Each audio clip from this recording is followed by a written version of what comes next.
Hi, I'm Louise, and I'm a cozy creator that loves Star Wars. So I just watched my husband play Jedi Survivor. It has a great story, fun creatures, fun characters, and I've always been a big Star Wars fan since I was pretty little. My dad took me to see The Phantom Menace when I was 3, and I dressed up as Padme for Halloween. I was raised watching and enjoying the movies. And of course, that lends itself to video games as well. I remember playing when I was really little that Star Wars Racer game on the PC, and I was really bad at it because I was really young. But I remember thinking it was fun. I also played a lot of Star Wars Battlefront 2 with my family as well. All this to say that Star Wars has been a huge part of my growing up, video games included. While my husband was playing Jedi Survivor, I kept thinking to myself, there are so many elements in this game that would fit nicely with a cozy game. Stay with me. As a mostly cozy gamer, there are so many patterns you see in almost every cozy game that it almost becomes second nature to notice them. I'd like to talk about why I think Jedi Survivor, in particular, should be considered a cozy game. Caution, some spoilers ahead. If you haven't played Jedi Fallen Order or Jedi Survivor, I will be spoiling plot points to both. So go play those and come back, or just continue watching if you like, if you don't care. Just a quick background. Jedi Survivor is the sequel to Jedi Fallen Order. It takes place after the third film, and it's been a few years since the fall of the Jedi.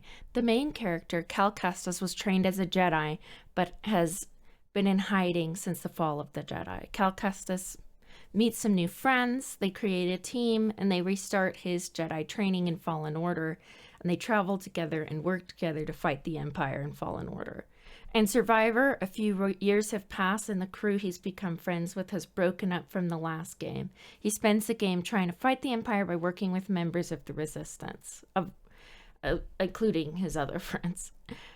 Now that we have some background, here's some reasons I think Jedi Survivor should be considered a cozy game. Reason number 1, you have a cute buddy who follows you around everywhere. In other cozy games, you often have like a pet of some kind or a companion who follows around to help you. Like in Ooblets, you have a whole train of little guys who follow you around everywhere. In Calico, you even have an entire range of animals who can follow and even help you get around. I love BD1. I may be a bit biased because I have a little Lego version right here, but I adore him. He could easily fit in with Calico and Ooblets. He also, like the animals in Calico, help you traverse around the environment from time to time. Not only does he follow around, he keeps healing you when you need it. His animations are so cute, and he takes such good care of you. He's such a fun, sweet energy, and is so supportive of Cal when he's down. They're a perfect team. I adore him. Reason number 2, you create a thriving community. Like, what? That's not... That's totally part of a cozy game. You bring them to Grease's bar at Rambler's Reach, which doesn't that sound like a cute cozy town name?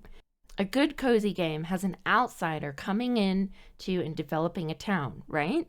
This, among many other things, makes me think that Jedi Survivor should be considered a cozy game. One of my favorite characters in the series is Grease. He's gruff, but underneath, he's so sweet and so kind to Cal and to everybody else. He spends most of the first game piloting the ship and kind of wisecracking and being silly. And then in this game, he's grown more fond of everybody and really is the heart of the group. On Jedi Survivor, he's opened a bar that basically acts as your home base. At the beginning, it's quiet, it's empty, there's nobody at the bar, but as the game goes on and you meet more people out in space, you invite them to come and visit and even start working for Grease. You can shop here and talk to all the fun people you meet as you play the game. You are literally repopulating this bar with a robot that likes music, and other people that are just happy to be there. You literally make this your home, and more people you meet from across the galaxy follow you there. It makes the environment feel more alive and filled with people. You meet Doma Dendra, who's set up a shop and you can buy cosmetics for Cal and BD1 from. You also meet Monk the droid bartender at the saloon. He keeps an eye on the saloon with Grease. You also try to help Turgle, another fun character, stay out of trouble with the local Bedlam Raiders. He's always got interesting stories. Reason number 3, the gardening. This is someone related to the last reason. Peely comes and visits the bar and tends to a garden that you end up making. There's gardening in this game. You decide how you want it decorated. You decide where everything goes. You spend some time gathering seeds as you're traveling to plant a garden on the top of the bar. You can customize the way it looks, and honestly, it's super wholesome and sweet. It feels reminiscent of other cozy games like Stardew Valley in that way. Reason 4, you can customize everything on Cal specifically, and BD1. You can do clothes, his lightsaber, his hair, his facial hair, BD1, everything. You can change the color, the style. I love how many ways there are to customize everything. And you know every good cozy game has some kind of customization.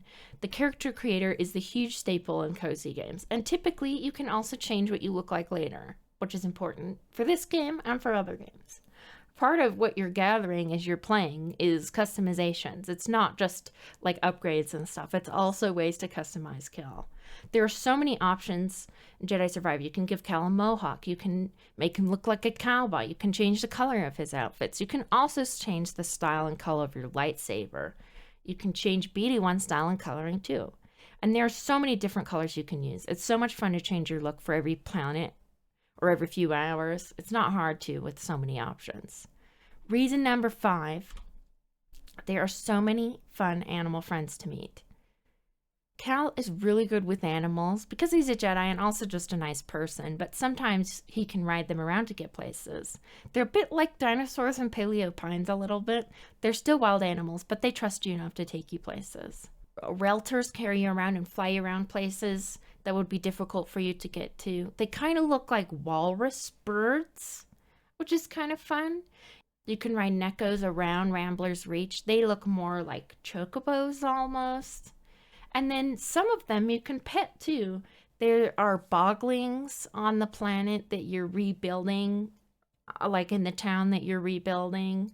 And they are really cute, and you'll go pet them and they do these cute little animations. It's really fun. And they kind of look like kangaroo cats to me. I don't know. I think they're cute. I like them. And then another thing, this is probably the most spoilery of all the reasons. So if you made it this far and you're like, well, she hasn't spoiled any story things, this will. So if you want to skip that, go to here.